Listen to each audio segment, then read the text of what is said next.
La veritable festa del vent no la celebrem avui, l'hem estat celebrant des de fa 6 mesos. Durant 6 mesos l'energia eòlica ha sigut la primera font de generació d'electricitat a tot l'estat espanyol.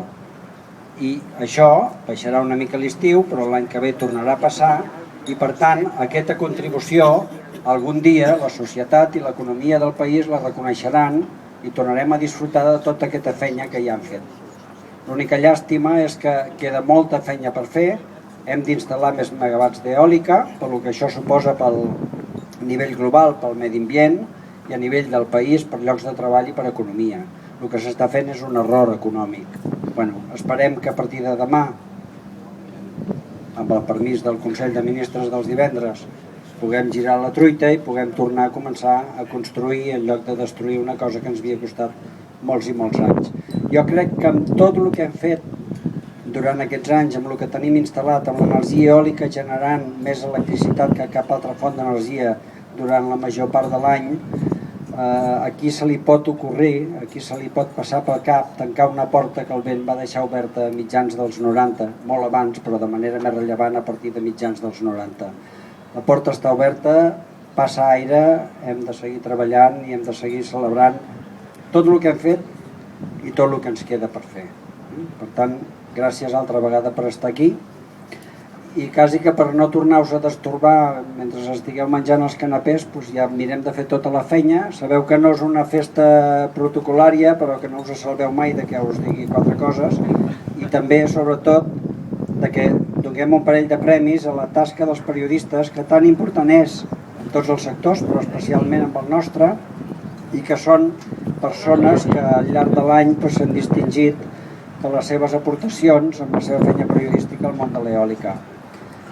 Aquest any el jurat, per unanimitat, ha decidit lliurar 2 premis, un d'ells a una contribució que de vegades des d'aquí a la capital del país, des de Barcelona, se'ns escapa, però que és molt i molt rellevant, i és la feina que es fa més en l'àmbit de comarques, que de vegades són la gent que viu més en primera mà les implicacions de totes les coses que passen.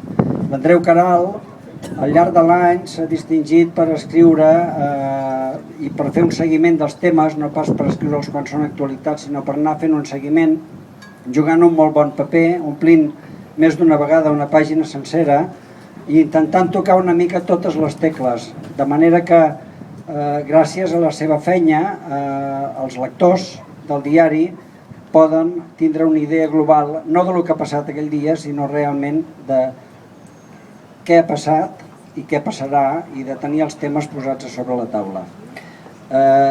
M'agradaria que recollissis el premi que et lliurarà la Maite Macià, directora general de l'ICAET.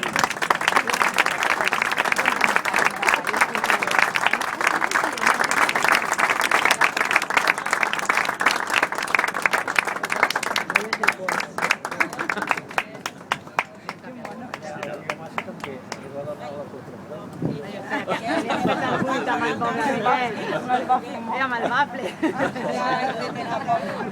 Però queda si més no, de casolà.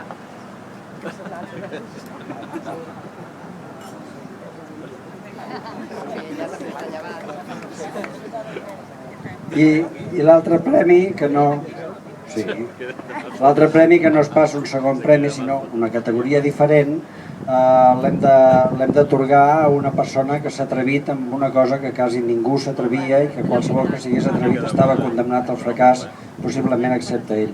És en Jaume Barberà, que amb el seu programa Singulars va tenir la gosadia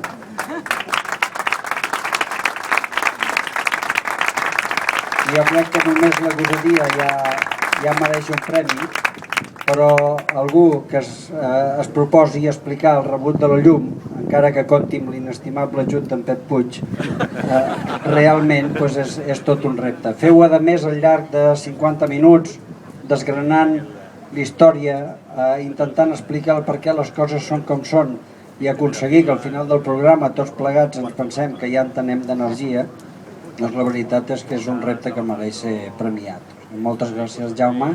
Et lliurarà el premi la Marta Sobirà, directora general de Polítiques Ambientals.